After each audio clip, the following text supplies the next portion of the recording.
AP deputy CM Janasena అధినేత పవన్ కళ్యాణ్ సతీమణి అన్నా లెజినోవా కొణిదెల తిరుమల శ్రీ వెంకటేశ్వర స్వామి వారికి మొక్కులు చెల్లించుకున్నారు. తన కుమారుడు మార్క్ శంకర్ ప్రమాదం నుంచి బయటపడినందుకు ఆమె తిరుమల తిరుపతి వెంకటేశ్వరుడికి తలనీలాల్ని సమర్పించారు. తొలుత శ్రీ వారాహస్వామి వారి దర్శనానికి వెళ్లారు అన్నా కొణిదెల. స్వామివారిని దర్శించుకుని తీర్థ ప్రసాదాలు స్వీకరించారు. ఆ తర్వాత పద్మావతి కళ్యాణ కట్టకు చేరుకున్నారు. అక్కడ భక్తులందరితో పాటు తలనీలాలు సమర్పించారు. రేపు ఉదయం పవన్ కళ్యాణ్తో కలిసి ఆమె తిరుమల శ్రీ వెంకటేశ్వర స్వామిని దర్శించుకోనున్నారు. తన కుమారుడు మార్క్ శంకర్ ప్రమాదం నుంచి బయటపడినందుకు ఆమె తిరుమల శ్రీవారికి మొక్కు చెల్లించుకోనున్నారు. ఇవాళ సాయంత్రం రేణిగుంట విమానాశ్రయానికి చేరుకున్న అన్నా లెజినోవా తిరుమలకి చేరుకొని డిక్లరేషన్ ఫామ్ పైన సంతకం చేశారు.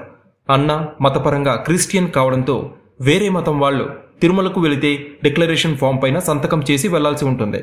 ఈ క్రమంలోనే అన్నా కొణిదెల గాయత్రి సదనంలో టీటీడీ ఉద్యోగుల సమక్షంలో డిక్లరేషన్ పత్రాలపై సంతకం చేశారు.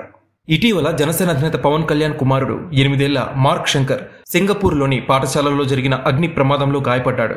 ఈ ప్రమాదంలో మార్క్ శంకర్ చేతులు కాళ్లకి గాయాలు కావడంతో పాటు పొగ పీల్చడం వల్ల బాలుడు స్వల్ప అస్వస్థతకు గురయ్యాడు. అనంతరం సింగపూర్లోని ఓ హాస్పిటల్లో అతనికి చికిత్స చేశారు. ఇప్పుడు పూర్తిగా కోలుకోవడంతో పవన్ కళ్యాణ్ వెంట హైదరాబాద్కి వచ్చాడు మార్క్ శంకర్.